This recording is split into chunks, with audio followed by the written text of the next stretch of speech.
तो आज हम लोग देखने वाले हैं जो आपका बिहार बोर्ड एग्ज़ाम का जो पेपर होने वाला है उसमें मैं लेकर के आया हूँ 1 से लेकर के 13 तक क्वेश्चन, ठीक है, अब जो कि आपका ऑब्जेक्टिव पोर्शन है। और ये ऑब्जेक्टिव पोर्शन में जो भी आप क्वेश्चन देख रहे हैं वह 1 से लेकर के 13 तक ये आपका चैप्टर 2 का है, फिजिक्स का, ठीक है। और ये साइंस का पोर्शन में ये इससे मोस्टली क्वेश्चन पूछता है, तो हम लोग बारी बारी से देखेंगे और इससे जो भी फैक्ट हो पाएगा फैक्ट को हम लोग क्या करेंगे, फैक्ट के बारे में बात करेंगे, ठीक है, और क्वेश्चन का आंसर भी देखेंगे, ठीक है। तो चलिए हम लोग क्या करते हैं, क्वेश्चन को स्टार्ट करते हैं जो हमारा पहला क्वेश्चन है। और एक बात और मैं आपको बता दूं कि जो भी बच्चे मेरा वीडियो देख रहे हैं तो देखने के बाद अगर अच्छा लगता है तो कोशिश करें कि ज़्यादा से ज़्यादा बच्चों के पास शेयर करें ताकि दूसरे बच्चे भी क्या करें, इसका लाभ उठा सकें। जो जिनका एग्ज़ाम है, बिहार बोर्ड का जिनका एग्ज़ाम है वो इसका लाभ उठा सके, ठीक है। तो चलिए बिना देर के हुए हम लोग बढ़ते हैं आगे। पहला क्वेश्चन, नेत्र में प्रवेश करने वाली प्रकाश किरणों का अधिकांश अपवर्तन कहाँ होता है, ठीक है। अभिनेत्र के अंतर पृष्ठ पर, नेत्रोद पर, दृष्टिपटल के बाहर या कोई नहीं, ठीक है। तो ध्यान रखेंगे जो नेत्र में जैसे ही प्रकाश प्रवेश करता है, जैसे मान लेते हैं कि कोई लाइट है, यहाँ पे लाइट है, ठीक है, मैं लाइट बना देता हूँ, जैसे सूर्य का प्रकाश ही है, ठीक है, सूर्य का प्रकाश है और ये जैसे ही हमारे आँखों में पड़ता है, हमारे आँखों में पड़ता है यानी प्रवेश करता है, नेत्र में जैसे ही प्रवेश करता है तो इसका अधिकांश अपवर्तन दृष्टिपटल के बाहर होता है, ठीक है। तो अगर आप इस चैप्टर को बढ़िया से पढ़े हैं तो आपको समझ में आ रहा होगा दृष्टिपटल कहाँ होता है, तो दृष्टिपटल के बाहर होता है, ठीक है। तो ध्यान रखेंगे आपका ऑप्शन नंबर क्या हो जाएगा, सी, ठीक है। ध्यान रखेंगे नेत्र में प्रवेश करने वाले प्रकाश किरणें अधिकांश अपवर्तन दृष्टिपटल के बाहर होता है, ठीक है। तो आपका ऑप्शन नंबर क्या हो जाएगा, सी हो जाएगा। दूसरा देखते हैं, प्रकाश संश्लेषण के लिए दृश्य प्रकाश स्पेक्ट्रम का सबसे प्रभावी रंग कौन सा है, ठीक है। यानी कि जो स्पेक्ट्रम बनता है, ठीक है, यानी कि जो प्रिज्म होता है उस पर क्या होता है, स्पेक्ट्रम बनता है हमारा, ठीक है। तो जो ये जो श्वेत प्रकाश किरणें निकलती हैं, श्वेत प्रकाश किरणों में कौन कौन से रंग होते हैं, तो 7 कलर होते हैं, ठीक है। 7 कलर में सबसे जो अधिक जो प्रकाश संश्लेषण के समय, ठीक है, यानी जब प्रकाश स्पेक्ट्रम का सबसे प्रभावी रंग हो जाएगा वो क्या हो जाएगा, रेड हो जाएगा, ठीक है। यानी प्रकाश संश्लेषण क्रिया में सबसे मुख्य रूप से अगर बात करें तो क्या कौन सा भाग लेता है, तो आपका रेड भाग लेता है, ठीक है। यानी कि लाल कलर जो होता है सबसे प्रभावी, ठीक है, सबसे प्रभावी रंग होता है। समझ में आया होगा, कोई दिक्कत नहीं। तो तीसरा क्वेश्चन की ओर बढ़ते हैं, समान नेत्र के लिए दूर बिंदु है, माने जो एक नॉर्मल इंसान है वो दूर दूर तक कितना देख सकता है, ठीक है। तो वो उसका जो क्षमता होता है दूर बिंदु तक तो वो होता है अनंत, ठीक है। और जब सबसे कम की बात करें, सबसे कम कितना देख सकता है, तो 25 सेंटीमीटर देख सकता है, ठीक है। तो 2 क्वेश्चन इससे बनते हैं। एक तो बनता है दूर के लिए, तो दूर के लिए अगर आ जाए तो आप क्या करना, अनंत पे टिक करना, लेकिन नज़दीक के लिए आ जाए, ठीक है, कम से कम कितना नज़दीक तक देख सकते हैं, तो 25 तक। 25 से हम लोग क्या करेंगे, ज़्यादा देखेंगे तो नहीं दिखेगा और सबसे नज़दीक भी करेंगे तो नहीं दिखेगा। ये क्या होता है, नॉर्मल होता है, ठीक है, ध्यान रखेंगे। तो समान नेत्र के लिए दूर बिंदु कितना हो जाएगा, अनंत हो जाएगा। अगर नज़दीक बिंदु देता तो ये 25 सेंटीमीटर होता है, ठीक है। हालांकि ये दूर बिंदु दे रहा है इसलिए आपका क्या हो जाएगा, अनंत हो जाएगा, ठीक है। आगे बढ़ते हैं, क्वेश्चन संख्या 4, वायु में प्रकाश की चाल निर्वात की अपेक्षा कितनी होती है, ठीक है। वायु में प्रकाश की चाल, तो प्रकाश की जो चाल होती है आपको मैं बता दूं 3 × 10⁸, ठीक है, इतना होती है, इतना प्रकाश की चाल, ये प्रकाश की चाल है, ठीक है। वायु में प्रकाश की चाल, ठीक है, ये होता है या 3 लाख किलोमीटर पर सेकेंड, इतना होता है। तो ध्यान रखेंगे आपका जिस टाइप से क्वेश्चन देता है उसी टाइप से करेंगे, आप आंसर को टिक आउट करेंगे। हालांकि मैं इसको बता दूं, वायु में प्रकाश की चाल निर्वात की अपेक्षा, कह रहे हैं निर्वात की अपेक्षा, चाहे वो निर्वात हो या ऐसे, दोनों में क्या होता है, दोनों में समान होता है। इसका क्या हो जाएगा, सही उत्तर क्या हो जाएगा, सी हो जाएगा। आगे बढ़ते हैं, क्वेश्चन संख्या 5, तारे के टिमटिमाने का कारण क्या होता है, तारे क्यों टिमटिमाते हैं। तो जो प्रकाश का जो प्रकीर्णन होता है, प्रकाश के प्रकीर्णन होने के कारण दिया होगा आपका आंसर वायुमंडलीय परिवर्तन, कुल परावर्तन या वायु का अपवर्तन या कुल अपवर्तन। ठीक है, तो तारे के टिमटिमाने के कारण क्या होगा, वायुमंडलीय परिवर्तन होता है। तो वायुमंडलीय परिवर्तन के परावर्तन के कारण क्या होता है, तारे टिमटिमाते रहते हैं। ठीक है, कभी कभी क्वेश्चन ये पूछता है कि तारे क्यों टिमटिमाते हैं। तो ठीक है, तो इसका लॉन्ग में अगर आंसर आ जाता है तो आप बढ़िया से इसको क्या करेंगे, लिखेंगे। लेकिन अगर एक नंबर में आ जाता है कि इसका क्या कारण है कि तारे टिमटिमाते हैं, तो वायुमंडलीय परिवर्तन के कारण क्या होते हैं, तारे टिमटिमाते हैं। ठीक है, आगे बढ़ते हैं। क्वेश्चन संख्या 6, अभिनेत्र लेंस की फोकस दूरी में परिवर्तन किया जाता है। ठीक है, तो अभिनेत्र लेंस की जो फोकस दूरी में क्या होगा, पुतली द्वारा दृष्टिपटल पश्चमाभि या परितार का। ठीक है, अभिनेत्र लेंस की फोकस दूरी में परिवर्तन इसका पश्चमाभि किया जाता है। ठीक है, आगे बढ़ेंगे। क्वेश्चन संख्या 7 की ओर देखेंगे। 7 में बढ़ेंगे। 7 क्या दिया हुआ है, तो मानव नेत्र में वस्तु का प्रतिबिंब किस भाग पर बनता है।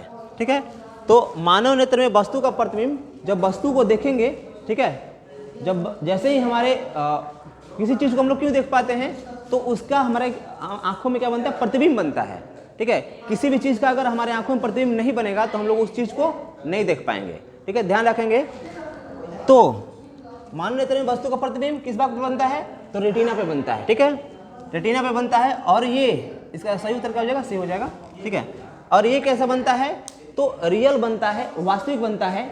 जो रेटिना पे जो प्रतिबिंब बनेगा वो वास्तविक बनेगा और उसका उल्टा बनेगा। ठीक है, तो किसी की आंखों में अगर आप देखेंगे तो उसको जो प्रतिबिंब होगा वो कैसा बनेगा, उल्टा बनेगा। ठीक है, यानी राइट हैंड होगा, अगर आपका राइट हैंड होगा तो उसके जो प्रतिबिंब दिखाई देगा वो लेफ्ट हैंड दिखता है। ठीक है, तो इस तरह से मानव नेत्र में वस्तु का प्रतिबिंब कहाँ बनेगा, किस भाग पर बनेगा, रेटिना पर बनेगा। ठीक है, और वो जो होगा वास्तविक होगा और क्या होगा, उल्टा होगा। ये भी ध्यान रखेंगे। ठीक है, ऐसे क्योंकि क्वेश्चन कैसे पूछ सकता है, तो हम लोग क्या करेंगे, रेडी रहेंगे, तभी हम उस क्वेश्चन का आंसर दे पाएंगे। क्वेश्चन संख्या 8 देखते हैं। दूरदृष्टि दोष वाली आंख साफ साफ देख सकती है। ठीक है, तो दूरदृष्टि दोष, ठीक है, यानी कि आंखों में जो दोष होते हैं, आंखों में दोष को हम लोग 4 प्रकार से डिवाइड करके पढ़ते हैं। ठीक है, निकट दृष्टि दोष, दूरदृष्टि दोष और अबिंदुकता और जरा दृष्टि दोष। ठीक है, इन चारों में पहला दिया है दूरदृष्टि दोष, यानी दूरदृष्टि दोष में दूर की चीजों को हम लोग देख पाते हैं। ठीक है, दूरदृष्टि दोष में हम लोग क्या करते हैं, दूर की चीजों को देख पाते हैं, लेकिन नजदीक की चीज को हम लोग नहीं देख पाते हैं। ठीक है, तो साफ साफ देख सकती है। दूरदृष्टि दोष किसको देख सकेगी, दूर की वस्तु को देखेगी, लेकिन निकट की वस्तु को उसका दिखाई नहीं देगा। ठीक है, तो ये ध्यान रखेंगे, दूरदृष्टि दोष में दूर की वस्तु दिखाई देगा, निकट की वस्तु दिखाई नहीं देगा। ये ध्यान रखेंगे आप। ठीक है, इसलिए आपका सही उत्तर क्या हो जाएगा, दूरदृष्टि दोष दूर की वस्तु को साफ साफ देख सकती है। ठीक है, आपका ऑप्शन नंबर क्या हो जाएगा, ये सही हो जाएगा। लेकिन यही अगर ऐसा क्वेश्चन पूछता कि निकट दृष्टि दोष वाली आंख साफ साफ किसको देख सकती है, निकट दृष्टि दोष साफ साफ किसको देख सकेगी, तो निकट की वस्तु को यहाँ पे ऑप्शन नंबर ये हो जाता। अगर यहाँ पे निकट दृष्टि दोष होता तो निकट की वस्तु को देख पाता। ठीक है, समझ में आ गया होगा। आगे बढ़ते हैं। क्वेश्चन संख्या 9, किस दृष्टि दोष के निवारण के लिए अवतल लेंस का प्रयोग किया जाता है। ठीक है, कह रहा है किस दृष्टि दोष के निवारण के लिए, माने कौन सा ऐसा दोष होता है। अभी मैंने बताया कौन कौन सा हमारे आंखों में दोष होता है, निकट दृष्टि दोष, दीर्घ दृष्टि दोष, अबिंदुकता और जरा दृष्टि दोष। ठीक है, तो इसमें चारों में किस दृष्टि दोष के निवारण के लिए, निकट दृष्टि के लिए या दूर दृष्टि के लिए या अबिंदुकता के लिए या जरा दृष्टि दोष के लिए। ठीक है, तो इसका क्या हो जाएगा, निकट दृष्टि दोष के लिए हम लोग अवतल लेंस का उपयोग करते हैं। निकट दृष्टि दोष, फिर से सुनिए, निकट दृष्टि दोष के लिए हम लोग अवतल लेंस का उपयोग करते हैं। ठीक है, और उत्तल लेंस का उपयोग हम लोग किसका करते हैं, तो निकट दृष्टि दोष के दूरदृष्टि दोष के लिए करते हैं। ठीक है, फिर से सुनिए, निकट दृष्टि दोष के लिए हम लोग अवतल लेंस का उपयोग करते हैं। ठीक है, और दूरदृष्टि दोष के लिए उत्तल और अवतल दोनों का यूज करते हैं। तो क्वेश्चन ये भी ध्यान रखेंगे, क्वेश्चन इस टाइप से पूछ सकता है, तो ध्यान रहेगा तो क्या करेंगे, आप उसको बहुत बढ़िया से टिक कर पाएंगे। ठीक है, तो आपका क्या हो जाएगा इसका सही उत्तर, तो अवतल लेंस का उपयोग किस पे करा जाता है, हम लोग किस में करते हैं, हम लोग निकट दृष्टि दोष को दूर करने के लिए हम लोग अवतल लेंस का उपयोग करते हैं। ठीक है, आगे बढ़ते क्वेश्चन संख्या 10, जरा दृष्टि दोष को दूर करने में काम में लाया जाता है, यानी जरा दृष्टि दोष, अभी मैंने 4 दोष बताया, 4 दोष में ये जरा दृष्टि दोष दिया हुआ है। तो ज़्यादा दृष्टि दोष को दूर करने के लिए हम लोग बाइफोकल लेंस का यूज करते हैं। ठीक है, तो इस तरह से क्वेश्चन संख्या 10 का हो जाएगा डी। और 11वां क्या हो जाएगा, श्वेत प्रकाश की किरण जब किसी प्रिज्म से होकर गुजरती है। ठीक है, जैसे कि मान लेते हैं यहाँ पे एक प्रिज्म हमने क्या किया, बना दिया। ठीक है, और इससे श्वेत प्रकाश किरण इससे गुजार दिया। ठीक है, तो जैसे ही श्वेत प्रकाश, ये श्वेत प्रकाश है, ये क्या है, ये श्वेत प्रकाश है। तो ये प्रिज्म से जैसे ही इस प्रिज्म से जैसे ही हम श्वेत प्रकाश गुजारते हैं तो सबसे कौन सा जो वर्ण सबसे अधिक विचलित होता है। ठीक है, तो जो सबसे अधिक वर्ण विचलित होता है 7 कलर में। ठीक है, 7 कलर होते हैं, 7 कलर में सबसे अधिक कौन विचलित होता है, तो बैगनी होता है। ठीक है, ध्यान रखेंगे, बैगनी,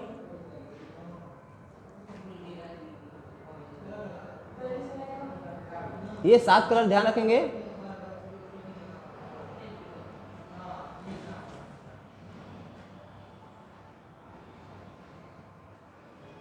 कौन कौन कलर है ये भी आपको याद करना होगा, क्योंकि कभी कभी क्वेश्चन पूछता है आपका कि प्रिज्म से श्वेत प्रकाश किरण को क्या करें, गुजारें, यानी कि वर्ण विक्षेपण किसे कहते हैं, इस तरह से क्वेश्चन देता है।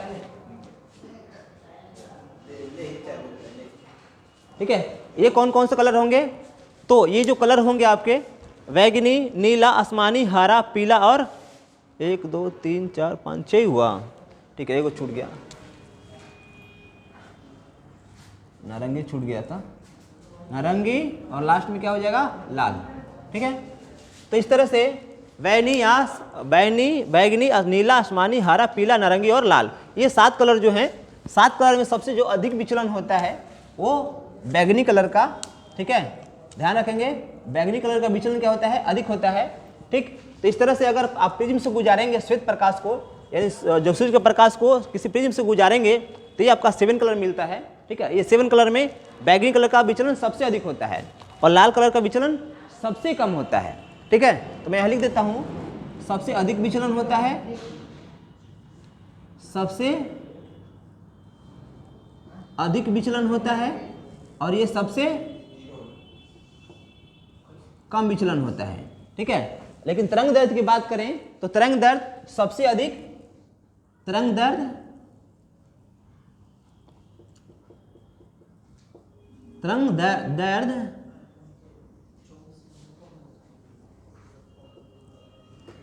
सबसे अधिक किसका होता है, तो लाल रंग का। फिर से मैं बता देता हूं एक बार कि विचलन की बात करें तो सबसे अधिक विचलन बैगनी का होता है। ठीक है, सबसे कम विचलन लाल का होता है। लेकिन तरंग दैर्ध्य की बात करें तो तरंग दैर्ध्य सबसे अधिक लाल की होती है और सबसे तरंग दैर्ध्य सबसे कम बैगनी की होती है। ठीक है, तो आपको इससे भी पूछता है तरंग दैर्ध्य किसका अधिक होता है, किसका कम होता है, तो ये आप नोटिस कर लेंगे, ध्यान देंगे, दिमाग में डाल लेंगे। ठीक है, तो एक बार फिर से देखते हैं क्वेश्चन। श्वेत प्रकाश की किरण जब किसी प्रकाश से होकर गुजरती है, श्वेत प्रकाश की किरण जब किसी प्रिज्म से होकर गुजरती है श्वेत प्रकाश, तो सबसे कौन सा वर्ण ऐसा है जो सबसे अधिक विचलित होता है, तो ठीक है, तो बैगनी रंग सबसे अधिक विचलित होता है। आपका ऑप्शन नंबर क्या हो जाएगा, सी आपका सही उत्तर हो जाएगा। लेकिन यही क्वेश्चन अगर ऐसे कहता कि श्वेत प्रकाश की किरण जब प्रिज्म से होकर गुजरती है तो सबसे अधिक, सबसे कम दिया है, सॉरी सबसे अधिक, सबसे कम देता तो सबसे कम विचलन किसका होता, तो लाल का हो जाता। ठीक है, इस तरह से ये तो क्वेश्चन आपका विचलन पे दे दिया। अगर यहाँ पे अगर विचलन नहीं करके अगर तरंग दैर्ध्य दे देता तो तरंग दैर्ध्य क्या हो जाता, आपका सबसे अधिक तरंग दैर्ध्य लाल का हो जाता। ठीक है, और तरंग दैर्ध्य सबसे कम कर देता तो बैगनी का हो जाता। ठीक है, तो आपको समझ में आ गया होगा बढ़िया से। आगे बढ़ते हैं, प्रकाश का प्राथमिक वर्ण कौन सा है, तो प्रकाश का जो प्राथमिक वर्ण है वो नीला, हरा, लाल या सभी, तो नीला, हरा और लाल ये तीनों क्या हैं, ये प्राथमिक वर्ण है। इस तरह से आपका क्या हो जाएगा, आपका सभी हो जाएगा। ठीक है, यानी कि कौन कौन है, नीला, मैं टिक कर देता हूं कौन कौन है,